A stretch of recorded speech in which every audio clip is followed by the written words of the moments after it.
आओ बच्चों। बैठो बैठो, यहाँ बैठो। सब कुशल मंगल तो है? हाँ गुरुदेव। बैठो।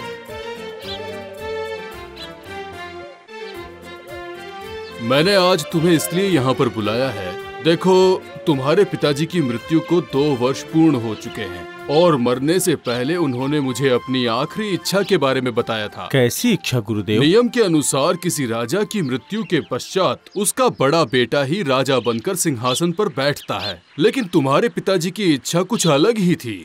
उन्होंने कहा था कि उनके दोनों पुत्रों को पूरा राज्य बराबर बराबर बांट दिया जाए। यही उनकी आखिरी इच्छा थी। इसका मतलब आधे राज्य का राजा मैं और आधे राज्य का राजा तृप्तानंद? हाँ सही कहा।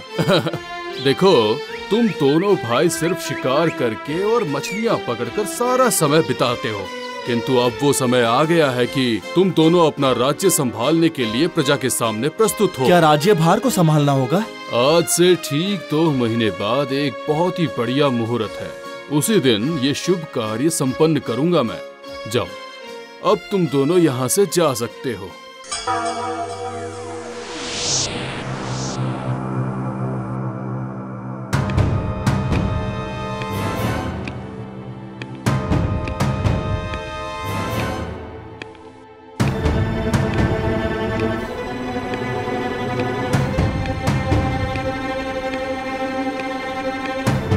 आखिर पिताजी की कैसी इच्छा थी? बड़ा बेटा होने के बावजूद भी मुझे राज्य का पूर्ण अधिकार नहीं मिलेगा। आधा राज्य तृप्तानंद को दे देना पड़ेगा। नहीं नहीं, ये बिल्कुल संभव नहीं है। मैं किसी भी हालत में तृप्तानंद को राज्य नहीं दूंगा। बड़े भैया, क्या बात है, बोलो। मैं कह रहा था कि कुछ दिन बाद हम दोनों राजा बन जाएंगे। उसके बाद शिकार करना, मछलियाँ पकड़ना कुछ भी संभव नहीं हो पाएगा बड़े भैया। राज्य का कार्य करते करते ही पूरा दिन बीत जाएगा। इसलिए मैं कह रहा था कि चलिए ना, आज आप अपनी मनपसंद मछली पकड़िएगा और मैं भी अपने पसंद का शिकार करके आता हूँ। ये तो बहुत अच्छी बात है। लेकिन भाई, क्या हम एक काम कर सकते हैं? कौन सा काम बड़े भैया? तुम तो हमेशा शिकार करते रहते हो, लेकिन आज तुम मछलियाँ पकड़ने जाओगे और मैं जाऊंगा तुम्हारी तरह शिकार करने। बहुत अच्छा विचार है, बहुत अच्छा विचार है। पर बड़े भैया, मेरे पास तो मछली पकड़ने की बंशी है ही नहीं। तुम इसकी चिंता क्यों कर रहे हो? मैं अपनी सी बंशी तुम्हें दे दूंगा। आप मुझे देंगे? ठीक है, फिर दीजिए, जल्दी दीजिए।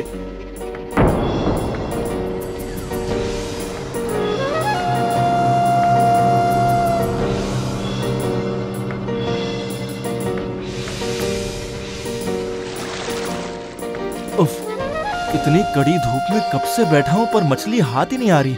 लेकिन बड़े भैया को तो मछलियाँ बहुत आसानी से मिल जाती हैं। मैं समझ गया, मछली पकड़ना बहुत ही धैर्य का काम है। पता नहीं भैया मछलियाँ कैसे पकड़ लेते हैं। हाँ, लगता है मछली फंस गई, फंस गई, फंस गई।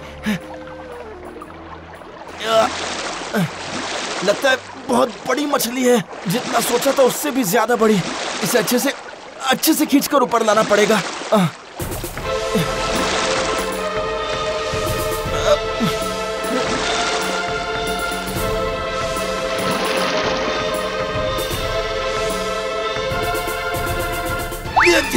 ये क्या? ये बदमाश मछली तो बंशी तोड़कर भाग गई। अब मैं क्या करूं?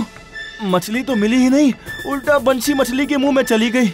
बड़े भैया सुनेंगे तो बहुत गुस्सा करेंगे। अब मैं क्या करूं?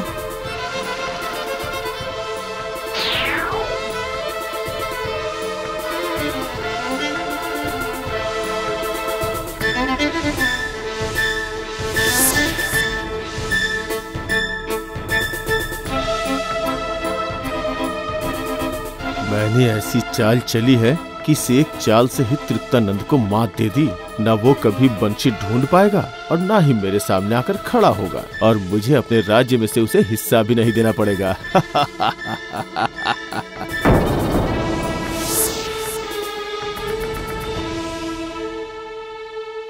छी छी छी छी छी छी छी, ये तुमने क्या किया? मेरी इतनी पुरानी और सुंदर बंशी को तुमने गुम कर दिया। अब मैं क्या करूं भैया? वो मछली बंशी काट कर भाग गई तो इसमें मैं क्या कर सकता हूं? मैं ये सब कोई बहाना नहीं सुनूंगा। वो बंशी मुझे बहुत प्यारी थी। जाओ कहीं से भी वो बंशी मुझे ढूंढ कर दो।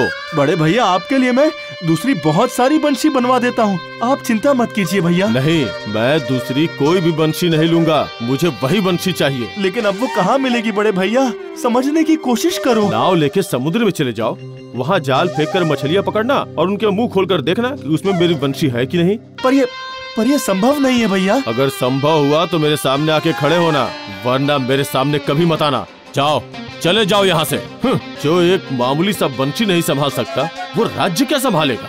लापरवाह, जाओ यहाँ से।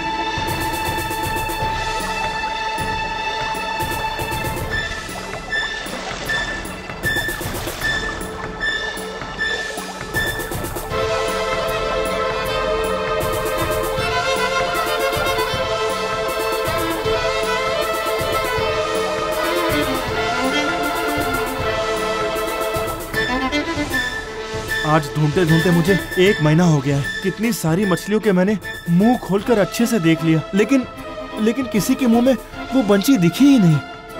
अब मैं क्या करूं? अरे ये कौन है?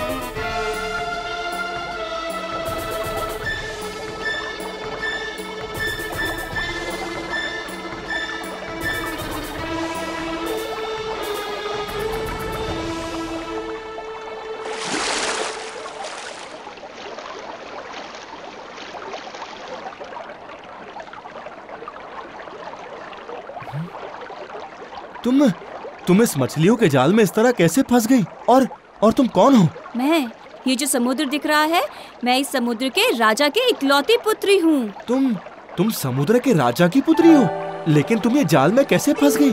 मैं समुद्र में तैर रही थी कि अचानक मछुआरों के जाल में जाकर फंस गई, और उसी समय एक बड़ी मछली आकर उस जाल को खींचते खींचते मुझे समुद्र के बीच में ले गई और मैं यहाँ आ गई। उसके बाद? मैंने तो सोचा कि अब नहीं बचूंगी, पर तुमने आकर बचा लिया मुझे। तुम्हारा घर कहाँ है बताओ? कहाँ है? मैं खुद तुम्हें वहाँ छोड़ कर आऊँगा। वहाँ उस समुद्र के किनारे मेरे पिताजी का राजमहल है।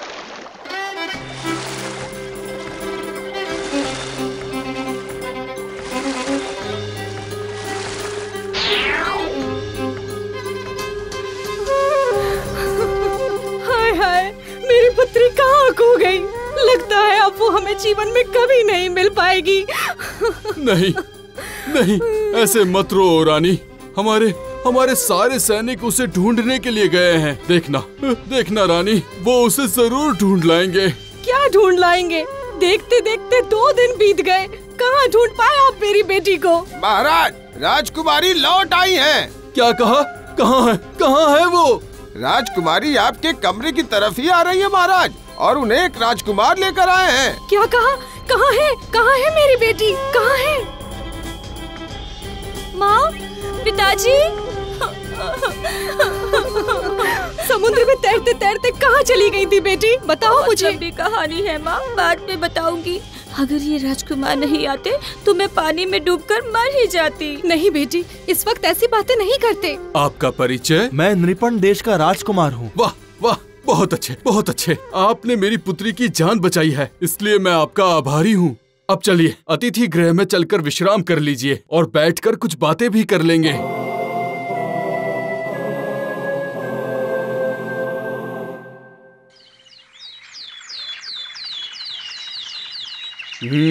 अच्छा, अब समझा। मछली के मुंह से बंशी ढूंढने के लिए आप अपना राज्य छोड़कर 1 महीने से समुद्र में भटक रहे थे। ठीक है, मैं आपको बंशी ढूंढ कर दे दूंगा। आप ढूंढ लेंगे उसे? देखिए राजकुमार, मैं समुद्र का राजा हूँ, इसलिए समुद्र की सारी मछलियाँ मेरी प्रजा है। मैं आज ही अपने सारे मंत्री और सेनापति को भेज देता हूँ। वो लोग सारी मछलियों से बात करके पूछने की कोशिश करेंगे कि किसके मुंह में बंशी फंसी हुई है। आप चिंता मत कीजिए, बंशी आपको जरूर मिल जाएगी।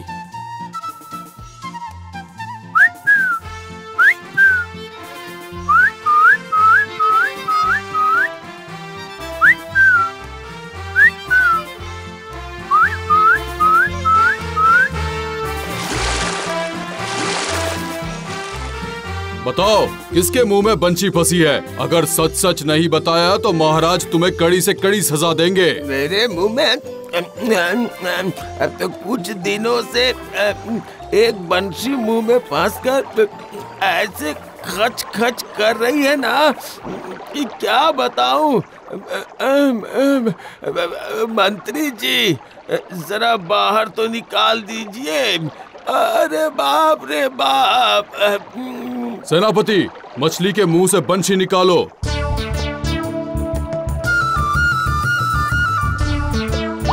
अरे बाप रे बाप, बच गया। ये लीजिए मंत्री जी, बंशी।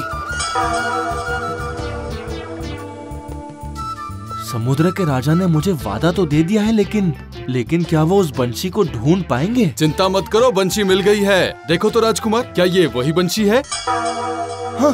हाँ, यही तो है वो बंशी। मेरे खोए हुए 7 हीरों में से एक हीरा। उफ, मैं बता नहीं सकता मैं कितना खुश हूँ। अब आप मुझे अपने राज्य लौटने की अनुमति दीजिए महाराज, मुझे जाना होगा। वो तो दूंगा ही, पर मैं आपको अकेले नहीं जाने दूंगा। अकेले जाने नहीं देंगे?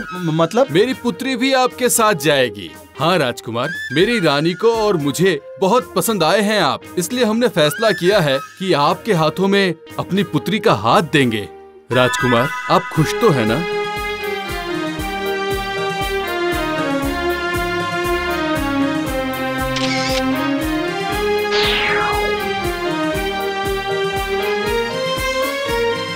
खुश रहो बेटी, कुछ दिन बाद हम भी तुमसे मिलने आएंगे।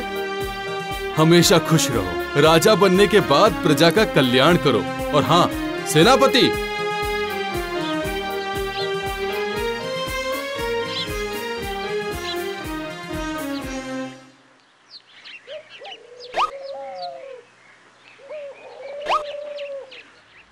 इनका नाम है ज्वार रत्न और ये है भाटा रत्न। कभी अगर कोई शत्रु आकर आपको जान से मारना चाहे तो इस ज्वार रत्न को उसकी तरफ फेंक कर मारना। फिर समुद्र का पानी आकर उसे बहा ले जाएगा और उस पानी के वेग को रोकने के लिए ये भाटा रत्न फेंक देना। जाओ जाओ राजकुमार, विजयी भव।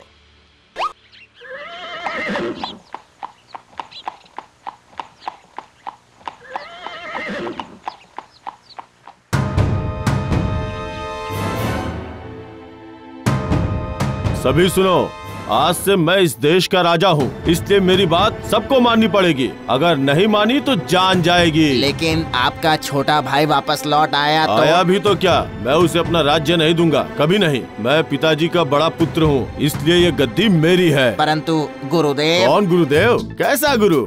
मैं किसी गुरु को नहीं जानता हूँ।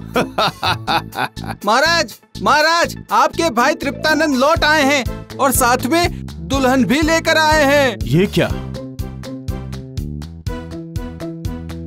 ये लीजिए भैया, आपकी बंशी। बंशी? किसे चाहिए ये मामूली बंशी? दूर हो जाओ मेरे सामने से। ये क्या, आप ये क्या कह रहे हैं भैया? मैं तो आपका भाई हूँ बड़े भैया, मैं कोई शत्रु नहीं हूँ। हाँ, तू ही मेरा शत्रु है। शत्रु को जिंदा नहीं छोड़ना चाहिए, इसलिए तुझे आज मैं काट के 2 टुकड़े कर दूंगा। आ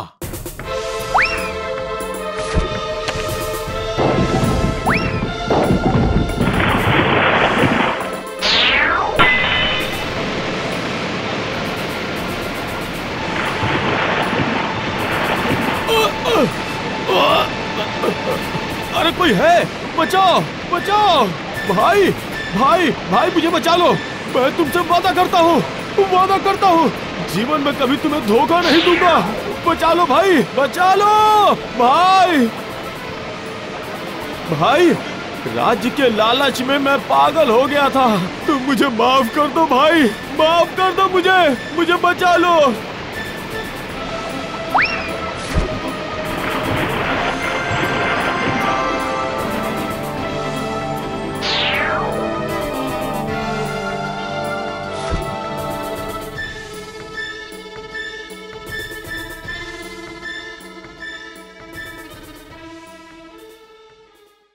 चलिए भैया, आज से हम दोनों पिताजी के आशीर्वाद से आज से हम दोनों भाई मिलकर इस राज्य को चलाएंगे। ये अच्छा रहेगा ना?